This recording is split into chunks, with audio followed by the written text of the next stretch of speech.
let us begin our question. Our first question is short answer type question as well as. So our first question is draw a diagram of a defective eye. Defective eye will be myopic eye and hypermetropic eye. So I will only show you the defective eye. The correction will be of concave lens and convex lens. So they can be bent.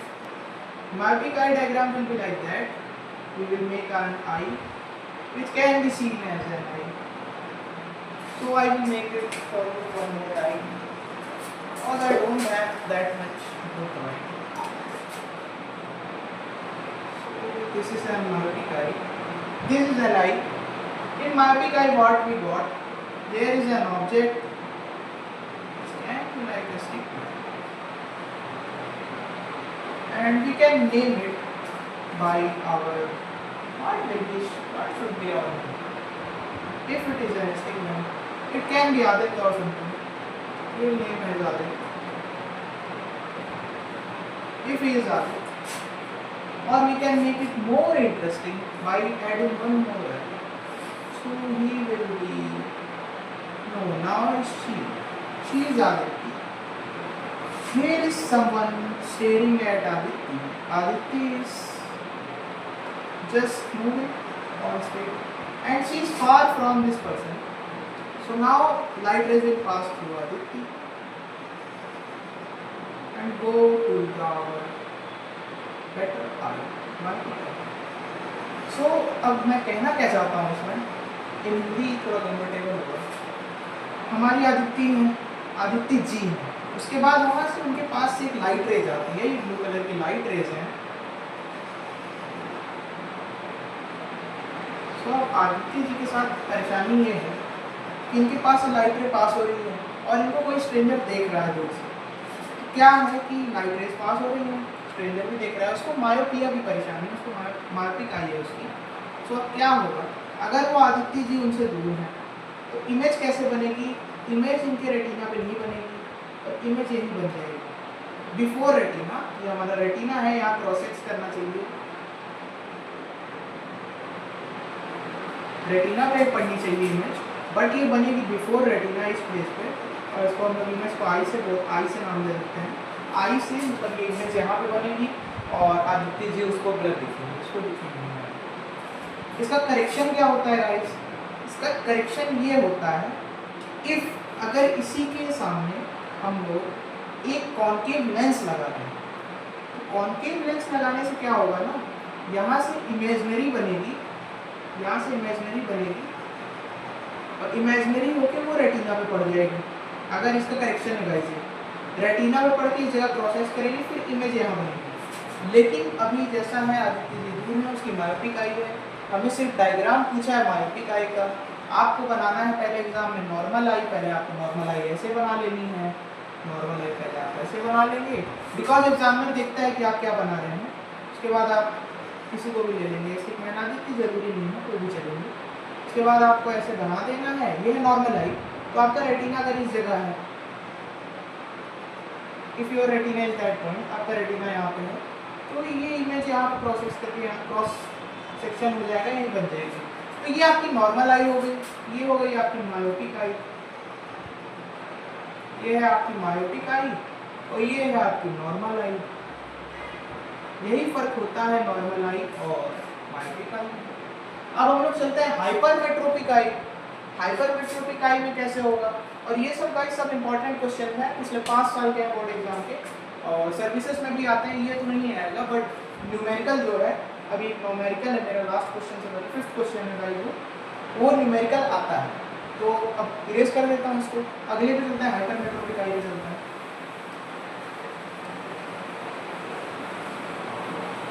सो अब हम लोग को hypermetropic आई देखनी है. तो hypermetropic आई में क्या होगा गाइस? आई तो रहेगी वो भी सेम स्ट्रक्चर, उसका भी वैसा ही बनेगा. लाइट रेज उससे भी ऐसे ही पास होंगी, इसी तरीके से लाइट रेज पास होंगी ऐसे. ये हमारा ऑब्जेक्ट होगा. इस बार आदित्य नहीं, आदित्य यही बार के लेगा. इस बार इस बार गाइस हम लोग लाएंगे, मुझे कोई अच्छा नाम ढूंढने सोच रहा है. वेल नोन नेम आ जाती तो आपकी कोई और पकड़ के डालेंगे। इस बार डालेंगे हम लोग आयुषी को या ऐसा कुछ किसी को डालेंगे, आयुषी को डालेंगे, इसको आयुषी नाम दे देते हैं। सब्जेक्ट के बहुत अच्छे अच्छे नाम होते हैं, सबके नाम चेंज कर देते हैं। यहाँ पे गाइस हम लोग का आई है अपनी हाइपरमेट्रोपिक आई है, नाम डाल देता हूँ अच्छे अच्छे के। ये हो गई हमारी हाइपरमेट्रोपिक आई। सो अब हमें क्या करना है, अगर ये हमारी आई है और इधर पे है हमारा रेटिना, ये गाइस हम लोग का रेटिना। तो इस पे क्या होता है नॉर्मली, अगर ऑब्जेक्ट पास रहेगा तो इमेज यहाँ पे बन जाएगी, आफ्टर रेटिना यहाँ पे इमेज बनेगी। इस जगह अगर इमेज बनेगी तो इसका मतलब सिंपल सी बात है हमारे रेटिना में नहीं बनेगी तो हमें दिखेगा नहीं। तो ये ऑब्जेक्ट एक डिस्टेंस पे है, फार अवे है, ये डिस्टेंस को हम लोग x मान सकते हैं, x लिख के यहाँ डिस्टेंस लिख देंगे। इसके भी नंबर मिलते हैं गाइस, आप लोग जो ये नेमिंग कर देते हैं छोटी छोटी चीज़ पे, ये x डिस्टेंस और ये सब चीज़ों का अगर आप कर देंगे अच्छे से, या फार डिस्टेंस आप लिख देंगे तो आपको एग्जामिनर नंबर जरूर देगा इसके लिए। तो अब हम लोग इस पर चलते हैं, और ये डायग्राम 2 नंबर का तो आता है, 2 नंबर से ज़्यादा कहीं आता है ना, मुझे पता है। सो आगे चलते हैं। तो ये अब हमारा कोई नहीं है, ये इमेजिनरी था मेरा बस। अब ये फार अवे पॉइंट पे है तो रेटिना की जो इमेज होगी वो तो करेक्ट बन जाएगी अगर फार है तो। लेकिन पूछा क्या है कि हमें डिफेक्ट शो करना है, तो अगर ऑब्जेक्ट एक डिस्टेंस पे है मतलब हमारे पास है डिस्टेंस पे, तो वो इमेज कहाँ बनेगी, वो जाएगी रेटिना तो इस तरफ, वो बनेगी रेटिना के बाहर, इस प्लेस पे बनेगी इमेज। ये हमारी इमेज इस जगह बनेगी इमेज। ये इमेजिनरी मैंने बनाया है बिकॉज ये नॉर्मल आई का था, आप डायरेक्ट सिर्फ इतना ही बना सकते हो, ये नॉर्मल आई का हो जाएगा डायग्राम। मैंने 2 बार में एक काम किया है। और ये है हमारी डिफेक्टिव आई का डायग्राम। तो हमें क्या करना है अब इसमें, ये हमारी इमेज बन रही है, ये हमारा एक और डायग्राम कंप्लीट हो गया। ये हाइपरमेट्रोपिक आई है। हाइपरमेट्रोपिक आई में क्या है, आप डेफिनेशन पढ़ोगे आपको समझ में आएगा। क्यों, if object is at a distance place the image will be form normally, retina पे बनेगी, यहाँ तक सब जानते हैं। आगे चलते हैं। अब हम लोग को डिफेक्ट बताना है कि हाइपरमेट्रोपिक आई है, तो उसके लिए हम लोग क्या करेंगे, डायरेक्ट वहाँ तक इमेजिनरी बनाएंगे। इमेजिनरी बनाएंगे तो इमेज क्या बनेगी, रेटिना के बाहर बनेगी, पास वाले ऑब्जेक्ट की। तो ये हमारी हाइपरमेट्रोपिक आई होगी। अब हम लोग सेकंड क्वेश्चन पे चलते हैं, तो आप लोग देख सकते हैं कैसे बनाया है। और ये आपका टेस्ट सब्जेक्ट है, इसका आप कोई भी नाम दे सकते हैं, मेरे पास बहुत नाम है। चलिए नेक्स्ट क्वेश्चन पे मूव। तो गाइस आवर सेकंड और next question is a student sitting at the background of the classroom. अब इसी में गाइस आगे क्वेश्चन और कंटिन्यू हुआ था, बट मैंने इसको आपके लिए पॉइंट में कर दिया है जिससे आपको इजी पड़ेगा। मेन क्वेश्चन क्या पूछ रहा है, क्वेश्चन पूछ क्या रहा है वो जानना जरूरी है। तो हम लोग का यहाँ पे दिया हुआ है, can not read clearly what is written on the blackboard, what advice a doctor will give, draw a ray diagram. अब इसमें गाइस घुमा के ये बोला गया है कि एक स्टूडेंट है, इफ स्टूडेंट का नाम शालिनी है, तो शालिनी है, शालिनी क्लास के एकदम पीछे वाली सीट पे बैठी है, बैक बेंचर है, बैठी है पीछे। अब काम क्या है उसका, उसको बैकग्राउंड ऑफ द क्लासरूम, पीछे बैठी है सबसे, और अब उसको बोल रहा है कि वो ब्लैक बोर्ड पर लिखी हुई चीज़ें रीड नहीं कर पा रही है, ब्लैक बोर्ड उससे फार डिस्टेंस पे होगा। तो इफ अगर हमसे चीज़ें फार डिस्टेंस पे हो तो वहाँ पर एक ही चीज़ आता है, वहाँ पे आता है डिफेक्ट, मायोपिया, मायोपिक डिफेक्ट आता है कि शालिनी के पास मायोपिक आ रही है, तो इसीलिए वो इतनी दूर का देख नहीं पा रही है। तो अब हमें क्या करना है, उसी से रिलेटेड डायग्राम बनाना है, उसका करेक्शन मूव टुवर्ड द रे डायग्राम। ये है हमारा आंसर नंबर 2। और इसमें एक हमारे पास फिर से दावेदार है, इस बार है हमारे पास शालिनी जी। शालिनी जी की दिक्कत क्या है कि क्लासरूम के पीछे वाली सीट पे बैठी हैं। अब इनको कौन सा डिफेक्ट है कैसे पता चलेगा, बिकॉज एक क्लास के पीछे वाली एकदम सीट पे बैठी है, एकदम बैकग्राउंड में बैठी है, तो इसका मतलब है कि ह्यूज डिस्टेंस पे बैठी होंगी, या एक्स पोजीशन पे बैठी होंगी, दूर बैठी होंगी, इन्फिनिटी पे बैठी होंगी। सो अब यहाँ पे है उनका ब्लैक बोर्ड, शालिनी जी का, जो उनको देखना है। ये है शालिनी जी का ब्लैक बोर्ड, इसके कुछ लिखी हुई है बातें, ज्ञान की बातें लिखी हुई है, जो पढ़ना होगा। सो हम लोग आगे चलते हैं। सो अगर इनको ये दिख नहीं रहा है तो इसके 2 मतलब हो सकते हैं, या तो इनको मायोपिया होगा या तो हाइपरमेट्रोपिया होगा। लेकिन शालिनी जी में ऐसी बात ही नहीं हुई कि उन्हें पास की चीज़ें नहीं दिखती, पास की चीज़ें इनको दिखती होंगी, इसलिए ऐसी बात हुई है कि दूर की चीज़ें इन्हें नहीं दिख रही। तो इसका मतलब इन्हें मायोपिया है। इस केस में अगर इनको मायोपिया है तो इनको ये ब्लैक बोर्ड ब्लरिश टाइप का, ब्लर टाइप का दिख रहा होगा। तो अब हमें क्या करना है शालिनी जी के लिए, हम लोग एक रे डायग्राम बनाएंगे ऑफ कॉन्केव लेंस कि जिससे पता लग जाए कि शालिनी जी को दिखेगा डॉक्टर क्या एडवाइस देगा। इसमें अभी स्टेटमेंट भी आप लोग के लिए मैं लिखूंगा, क्या स्टेटमेंट आप लोग को लिखना है। ये आपका कॉन्केव लेंस हो गया, यहाँ से रेज आएंगी, शालिनी जी देख रही हैं तो ये आपकी रेज आ रही हैं, यहाँ पे आपकी एक आई होगी, वहाँ पे आपकी एक आई होगी, ये हो गया आपका concave lens. Hope you all will be understanding what I am saying. So ये आपका कॉन्केव लेंस होगा, लेंस को लिख देता हूँ, आपका कॉन्केव लेंस होगा। अब ये क्या करेगा, आपकी जो डाइवर्ज रेज आ रही हैं उसको कन्वर्ज करेगा। तो अब ये रेज कुछ इस तरह से जाएंगी और कहीं ना कहीं रेटिना भी एक जगह इंटरसेक्ट करेंगी। यहाँ पे आपका रेटिना है, इस बार मान लीजिए, मानना ही पड़ेगा कि आप कोई और सौदा छोड़िए उसके। तो ये आपका रेटिना है, यहाँ पे आपकी इमेज बनी। तो इसका मतलब डॉक्टर उनको सजेस्ट करेगा, कि that you have to wear glasses made up of concave lens. So इसका स्टेटमेंट भी लिख देते हैं, the doctor will advise the student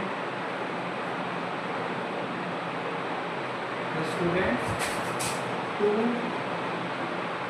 wear spectacles बोलते हैं गाइस हम लोग ग्लासेस को या चश्मे को, spectacles और स्पेक्ट्स भी बोल सकते हो आप, spectacles ऑफ कॉन्केव लेंस। सो उनकी जो मायोपिक आई होगी उसकी करेक्शन के लिए कॉन्केव लेंस। सो गाइस ये हम लोग का आंसर हो गया और इतने बड़े क्वेश्चन का बस इतना ही आंसर होगा। आपको ये डायग्राम बना देना है ऐसे टाइप से, ये आपका इंपॉर्टेंट डायग्राम है, ये आता है 2 नंबर में, अगर आएगा तो अच्छी बात है। पिछले साल भी आया था, जब मैं एग्जाम देने गया था तब भी ये आया था क्वेश्चन, एक बार तो आया था। एमसीक्यू में पूछते हैं गाइस हम लोग से, यूपी बोर्ड में ऐसा एमसीक्यू में पूछ लेते हैं, आप करके बताओ। और उसमें लिखा रहेगा 3 पॉइंट, आपको तीनों में से एक सेलेक्ट करना है, एक रहेगा नॉर्मल। सो आप लोग के भी वैसा रहेगा, सीबीएसई में भी सेम पैटर्न है, यूपी बोर्ड सीबीएसई दोनों में कोई अंतर नहीं है, आपको बस पढ़ने की जरूरत है।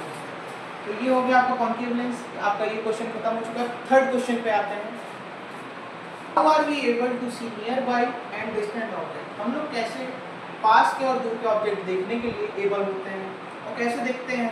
इस क्वेश्चन में गाइस नॉर्मली हम लोग से स्टेटमेंट मांग रहा है, बट फिगर के आपको अलग से भी मार्क्स मिलेंगे। अगर 2 मार्क्स का होगा क्वेश्चन तो आपको मिलेंगे पूरे मार्क्स, बिकॉज आपका अगर मैटर थोड़ा सा इधर उधर भी होता है तो आपके डायग्राम से वो कवर हो जाता है 1 मिनट। आपको डायग्राम में क्या करना है, पहले हम लोग देखेंगे आई का डायग्राम।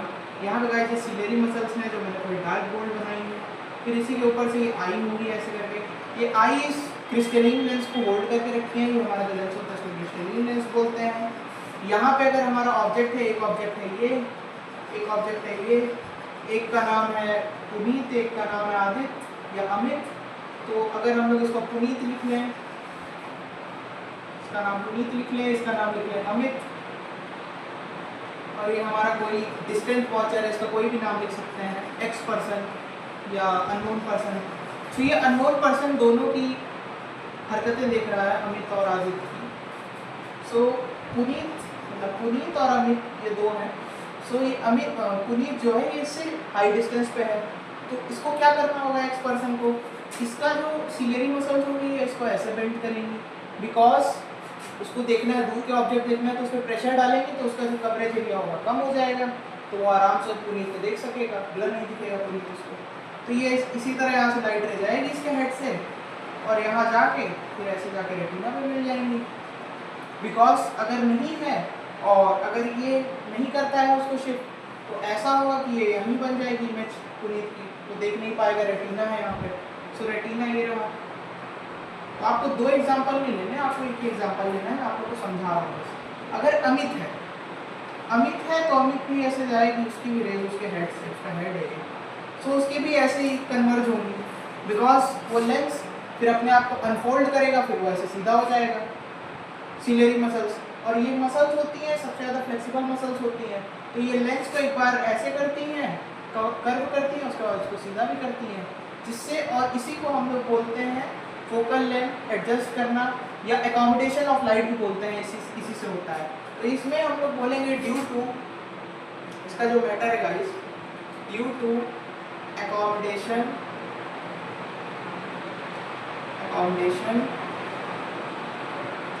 द पर्सन, और आप लोग लिख सकते हैं वी आर लिख सकते हैं पर्सन की जगह, is able to watch objects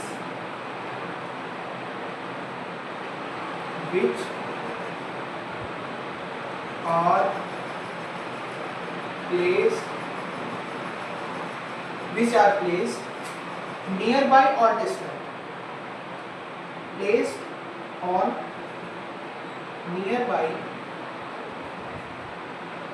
or distant। Distant का मतलब गाइस फार पोजीशन होती है, डिस्टेंट पोजीशन का मतलब फार पोजीशन होती है। मैं इसको फिर से लिख देता हूँ आपको, डिस्टेंट आपको सही से लिखने का, डिस्टेंट पोजीशन। सो गाइस यही था हमारा फोर्थ क्वेश्चन। आपको बस इतना स्टेटमेंट लिखना है। अगर आप अच्छे बच्चे हैं या ज़्यादा पढ़ने में ठीक है तो आप डायग्राम भी देख सकते हैं। डायग्राम बहुत मुश्किल नहीं गाइस, आपको बस इतना एक्सप्लेन करना है कि आपकी लेंस फोल्ड होती है अनफोल्ड होती है, बस यही इतना बना देना है डायग्राम, उससे ज़्यादा कुछ नहीं करना है। तो ये आपका फोर्थ क्वेश्चन है, आप पढ़ सकते हो। How are we able to see nearby and distance object due to accommodation the person is able to watch objects which are placed on nearby और डिस्टेंट पोजीशंस। यही गाइस हमारा फोर्थ क्वेश्चन का answer हो गया। और fifth की तरफ चलते हैं, वो न्यूमेरिकल है। So guys let's move to our question number 4। इसमें क्या है, ये गाइस थोड़ा बड़ा है और डिवाइडेड क्वेश्चंस गाइस न्यूमेरिकल के लिए आते हैं जहाँ तक है। आपसे इसमें क्या पूछा है, पहले में आपसे रीजन पूछा है, पहले में है, अब हम लोग क्वेश्चन पढ़ते हैं तो पता लगेगा। A person needs a lens of power -4.5 D means dioptre होता है और पावर की यूनिट डायोप्टर है। For correction of her vision, एक लड़की है या एक पर्सन है जिसकी लेंस की पावर है, जिसकी लेंस की पावर दी गई है हमें -4.5 डायोप्टर, और क्यों दी गई है, बिकॉज उसको पास का दिखता नहीं है।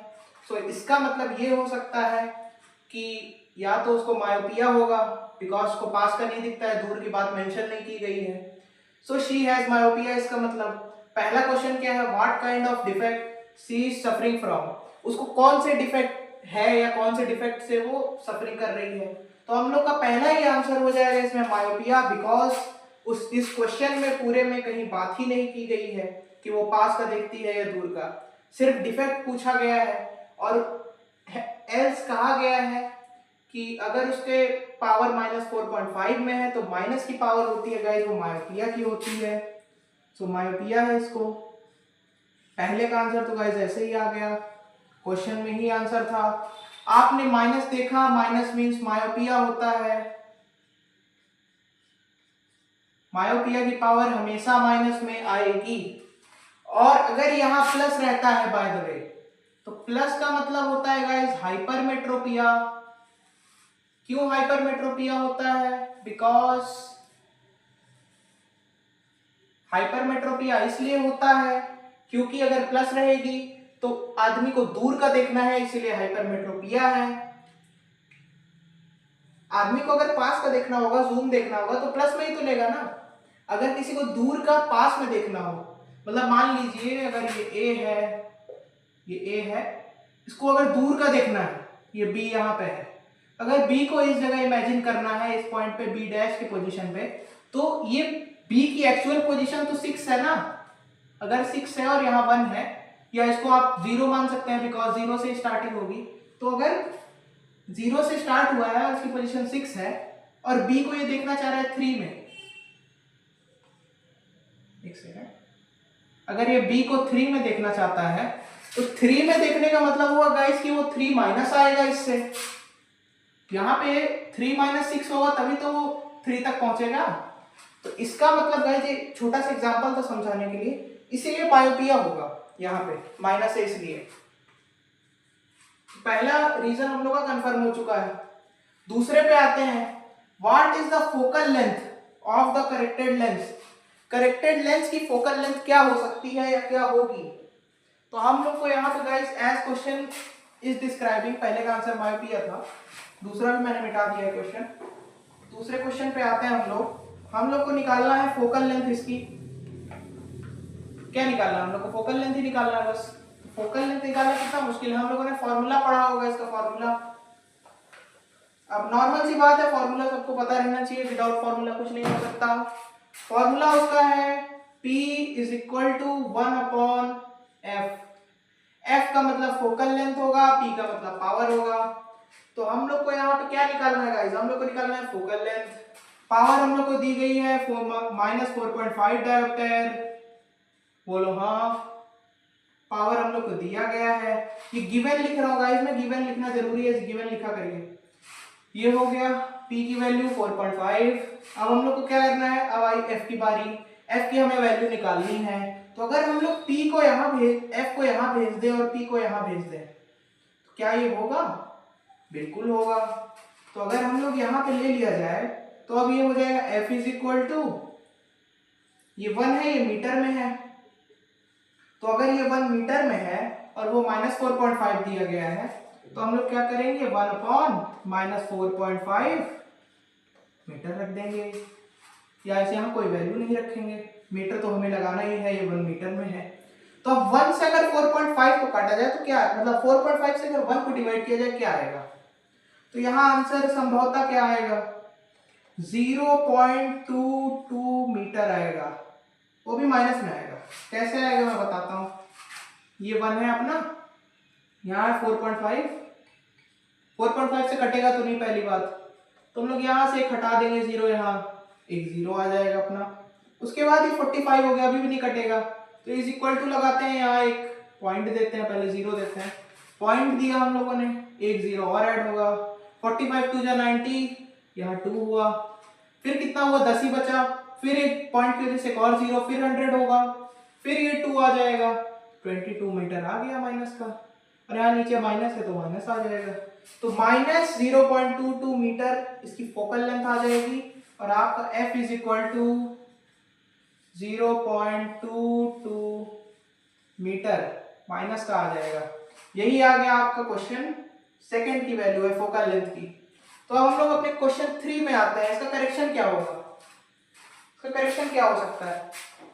तो इसका गाइस जो करेक्शन होगा वो, और इसमें देखते हैं और एक चीज कि अगर इसमें पूछा था करेक्शन ऑफ लेंस तो कौन सा होगा करेक्शन ऑफ लेंस। तो इफ अगर माइनस में है वैल्यू तो यहाँ कौन सा लेंस लगता है भाइयों, अगर वैल्यू माइनस में है तो यहाँ कौन सा लेंस लगता है, आप लोग एक बार नोट कर लीजिए करना चाहें तो। अगर ये वैल्यू माइनस में होगी या निगेटिव में होगी तो यहाँ सिंपल सी बात है, अगर ये मायोपिया है तो यहाँ एक मशहूर लेंस का नाम आएगा, वो है कॉनकेव लेंस। इतना लिख दीजिए, नंबर कंफर्म हो जाएगा। ये रहा आपका न्यूमेरिकल 0.22, मैं फिर से लिख देता हूं, -0.22 मीटर, ये आपका आंसर आ गया, ये आपका न्यूमेरिकल हो गया है। So friends, our 6th question is why is colour of the sky appears to be blue. हमारी जो स्काई है या अपनी जो स्काई है उसका जो कलर है वो ब्लू क्यों दिखता है। यहाँ एक टॉपिक आता है स्कैटरिंग।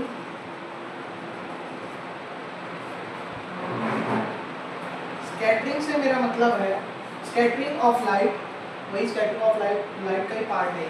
स्कैटरिंग ऑफ लाइट यहाँ पे, लेकिन स्कैटरिंग ऑफ एयर मॉलिक्यूल्स है, ऑफ वाटर प्रेजेंस, मॉइस्चर जो हम लोग बोलते हैं। एयर में जो ये मॉइस्चर प्रेजेंट होता है इससे लाइट रेज टकराती हैं और ये जाके हमारे स्काई को ब्लू कलर का शेप देती है, डाइवर्ज होती है डायरेक्टली स्काई की तरफ मान लीजिए। तो हम लोग को इसलिए स्काई ब्लू दिखता है, और सबसे ज़्यादा मॉइस्चर हमारे स्काई के एरिया में ही होता है। सो इसलिए बिकॉज वाटर साइकिल्स होती हैं और बाकी चीज़ें, तो इस वाले में आ जाएगा हम लोग का जो स्टेटमेंट आएगा। सो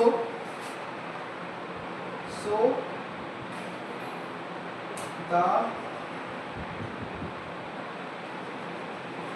color of the sky appears to be blue due to scattering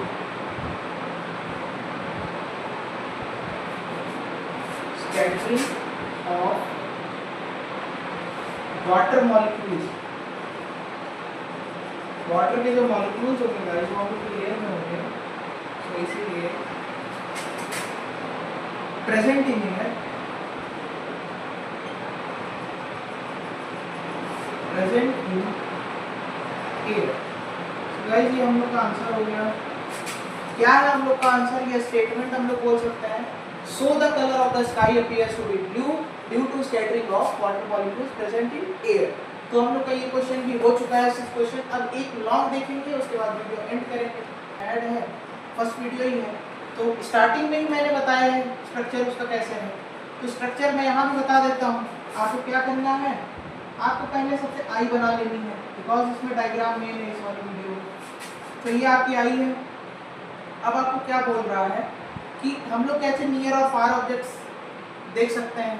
तो बाई एडजस्टिंग फोकल लेंथ, इसका आंसर होगा by adjusting focal length second वाले का। और इसमें पहला आंसर ही होगा एकोमोडेशन। भी एकोमोडेशन बोलते हैं फोकल लेंथ को हम लोग, एडजस्टमेंट को। तो यहाँ पे होगी हम लोग की सीलियरी मसल्स, ये हम लोग की सीलियरी मसल्स होंगी जो लेंस पकड़ के रखते होंगी। प्रैक्टिकली गाइस समझा जाए इसको, सीलियरी मसल्स होंगी जो लेंस पकड़ के रखी होंगी। तो अब क्या करेंगी ये लेंस को, वही पुराना प्रोसेस एक बार बेंड करेंगी, एक बार उसको नॉर्मल शेप में लाएंगी। तो इससे क्या होगा, फोकल लेंथ बार बार एडजस्ट होगी। तो इसका सीधा सा आंसर हो सकता है accommodation.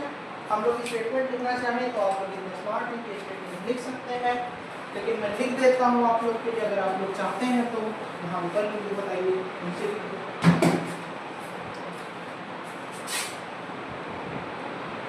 Due to adjustment of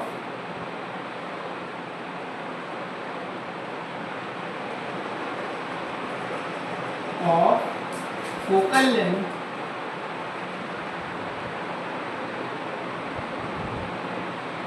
and accommodation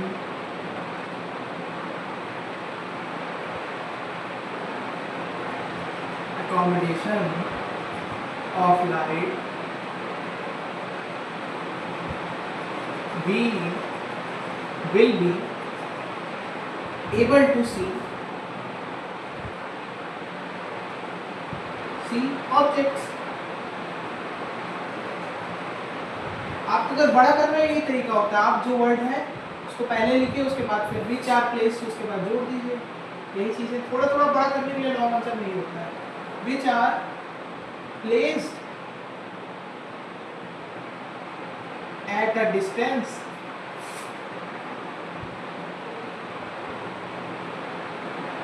so distance should be far or near, so I just named it as distance। आप लोग यहाँ लिख सकते हैं which are we are able to see nearby or far objects।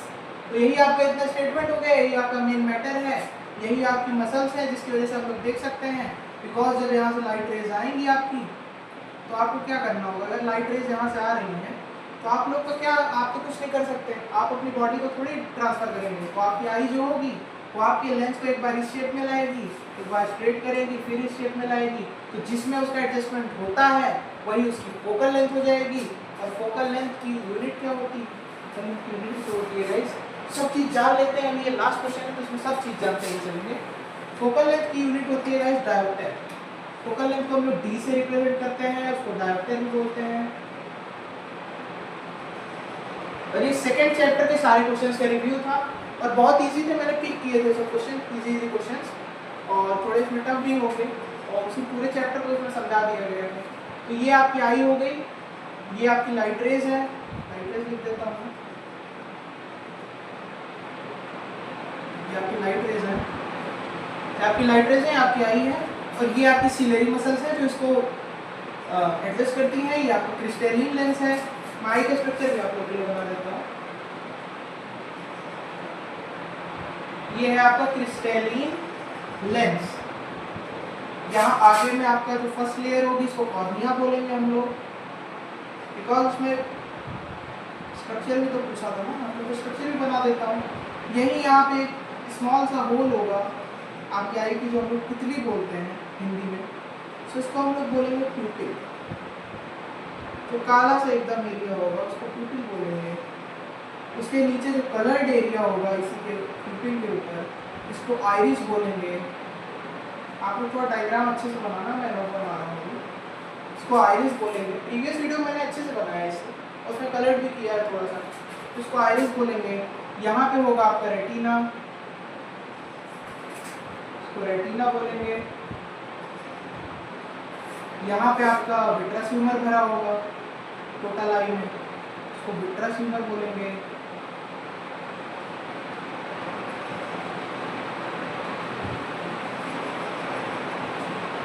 इसको vitreous humour बोलेंगे। और यहाँ पे आपका एक्वस ह्यूमर भी होगा कॉर्निया के नीचे इस जगह पे लिक्विड, ये आई को मॉइस्चराइज रखता है, इसको एक्वस ह्यूमर बोलेंगे।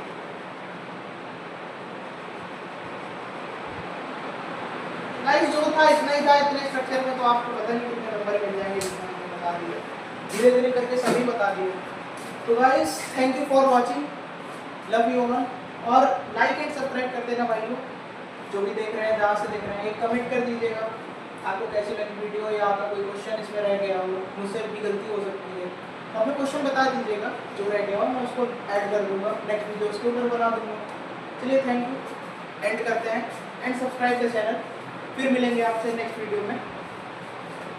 और हाँ गाइस, अगली वीडियो केमिस्ट्री के ऊपर होने वाली है, केमिस्ट्री के ऊपर बनाएंगे अगली वीडियो, चैप्टर 1 से स्टार्ट करेंगे, शायद रिएक्शंस के ऊपर है चैप्टर 1, उसी से स्टार्ट करेंगे और कल आएगी वीडियो। आज तो संडे है, अब इतना ही हो पाया, बिकॉज ये क्वेश्चंस को तैयार करना, इनको कवर करना, लिखना, पिक करने में सबसे ज़्यादा टाइम लगता है, बिकॉज किसी तरह के बहुत सारे क्वेश्चन मिल रहे हैं। तो ये तो गाइस हम लोग का फिजिक्स आज हो चुका है। इलेक्ट्रिसिटी आपको मेरे पढ़ाएंगे, अगले टीचर जो आएंगे वो पढ़ाएंगे, 3rd चैप्टर वो है इलेक्ट्रिसिटी, आपको इलेक्ट्रिसिटी पढ़ाएंगे। मैं अब अगला कल से स्टार्ट कर रहा हूँ केमिस्ट्री की, केमिस्ट्री का चैप्टर 1 कल स्टार्ट करूँगा, बिगिनिंग, एक टॉपिक या हो सके हाफ चैप्टर की वीडियो बना दूँ, बिकॉज वो बड़ा चैप्टर है, उसमें बहुत सारे रिएक्शन है। पहला वाटर का रिएक्शन है, फिर K2CO3 का है, ऐसे करके 4-5 रिएक्शन है उसमें सबसे जरूरी कौन सा रिएक्शन मैं आपको अभी बता दे रहा हूँ। प्लास्टर ऑफ पेरिस POP का आया था मेरे में, पेपर में सब में आता है गाइस, ये 4 साल पेपर में आ चुका है, 4 बार पेपर में आया बोर्ड के। अगर आप बोर्ड वाले हैं तो जान लीजिए 4 बार प्लास्टर ऑफ पेरिस आ चुका है। और किस में आता है? MCQ में आता है। मैं आपको क्वेश्चन नंबर बता सकता हूँ, क्वेश्चन नंबर 10 या 12 में आएगा, उससे आगे नहीं बढ़ेगा, हो सके 15 में आए, और चारों साल में मुझे 10, 12 और 15 में मिला है। तो ये क्वेश्चन प्लास्टर ऑफ पेरिस आना है, इसको हम लोग POP बोलते हैं प्यार से, plaster of Paris. Baking soda 3 बार आ चुका है। ये सब आते हैं, ये सब क्वेश्चन कहीं जाने वाले नहीं है, बिकॉज आपसे पूछेगा, ये 2 नंबर में पूछा था, baking soda, plaster of Paris, और क्या कहते हैं और एक पूछा था, कॉस्टिक सोडा भी पूछा था। कॉस्टिक सोडा तो सभी जानते होंगे, घर में सबके यूज होता है, अरे साबुन यार, कॉस्टिक सोडा सर्फ भी बोलते हैं, वही तो है कॉस्टिक सोडा। तो ये 3 मेन रिएक्शंस हैं, ये चैप्टर के लास्ट में है, तो आप लोग को लास्ट में पढ़ाऊंगा। इसके क्वेश्चंस जो होंगे इंपॉर्टेंट क्वेश्चन इसके, लेकिन 15-15 क्वेश्चन बनेंगे, और ये आएगी कब तक लाया जाए इस वीडियो को, वेडनेसडे तक। इस वीडियो को मैं वेडनेसडे को लाऊंगा, जो इसकी वीडियो होगी क्वेश्चंस की वीडियो वेडनेसडे को सेट करते हैं।